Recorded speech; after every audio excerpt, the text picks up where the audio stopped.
Our next guest has been on the air for 12 years, his show. Started out on CNBC and moved over to MSNBC. Every single day you hear him say, let's play hardball. Ladies and gentlemen, please welcome Chris Matthews to Montel Across America. Thank you so much, sir, for being with us today. Hi, Montel. Thanks for having me on this big day. It's a big day for us here, man. I'm telling you, we just got a D.C. station. You know, I'm one of those little squirrels. I'm trying to keep up with you, sir. You know, guys like yourself have been around in this business for a while, but, you know, this is show number 52 for us. So I'm happy that we get a chance this morning. We started off the day with Ron Paul, and I thought maybe if I have a chance to talk to you, let's play some hardball and talk about some of the things that are going on right now real quick. One of them I want to talk about is what you think about, Senator Ensign, who yesterday came forward and admitted to his affair. Listen to this. Last year, I had an affair. I violated the vows of my marriage. It's absolutely the worst thing that I've ever done in my life. If there was ever anything that I could take back in my life, this would be it. And, you know, Chris, I would say, he says if there was anything he could take back, maybe he would take back the fact that he called on Bill Clinton to resign. He also right?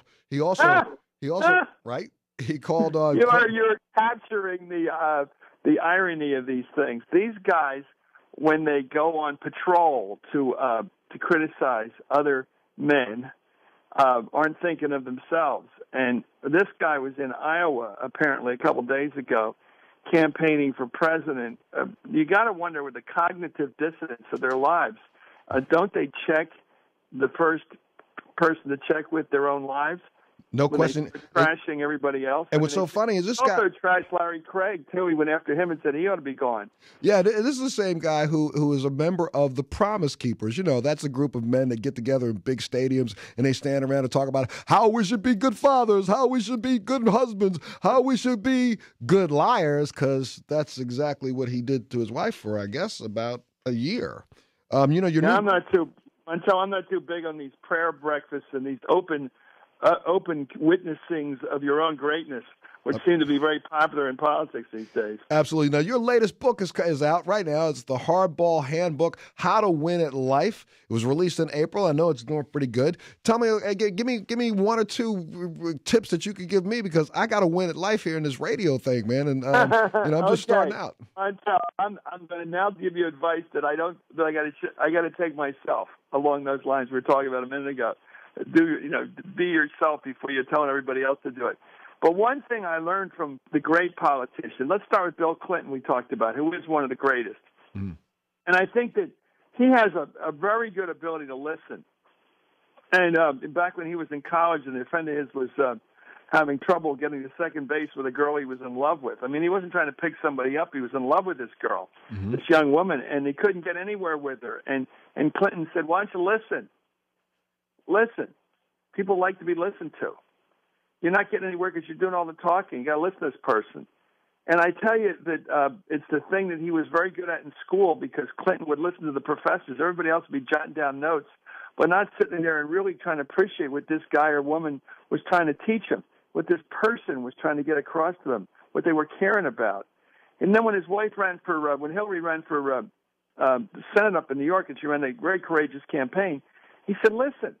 And her listening tours what got her elected. So I think one of the toughest things in the world when you got so much on your mind and so much you want to express is pay attention to other people. And I think it's to be honest about it, very seductive. People do like people. Gradually they get to your best friends. You begin to realize if you've been around long enough, are the people you recognize listen to you. Absolutely. They actually pay attention to you. That's a thought. Well, I will take that thought without a doubt, because the latest book, again, is called The Hardball Handbook, How to Win at Life. I got one last one for you, because I'm going to tell you, we know we got to take a little break up against a little hard wall. But yesterday, Senator McCain had this to say about what the president should be saying. He claims that the president should take a harder line. Listen to this. You talk about what the president should do, what he's done. Critics say is wait too long before speaking out. And then he said yesterday it's up to the Iranian people to choose their leaders.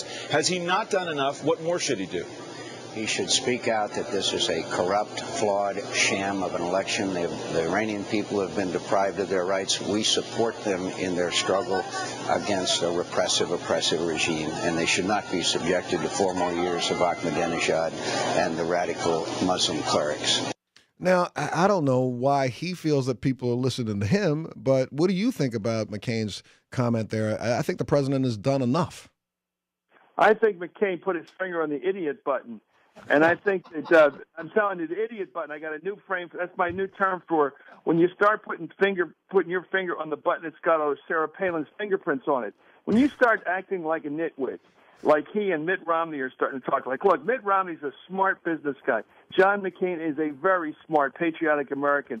Why is he talking in a way he would never be talking if he were president? Right. The worst thing we can do is get involved in somebody else's politics, we start messing with somebody else's rhubarb. We get our faces in that story, even for a little bit, and the people who hate us the most will love it. You're right on it. I got to go, but I got to thank you so much for being a part of the show today. Hey, good luck with this. Good luck in D.C., my son. It's great to have you on the radio here. Thank you so much, sir. Chris Matthews, ladies and gentlemen. Montel Across America. We'll be back right after this. Montel Across America.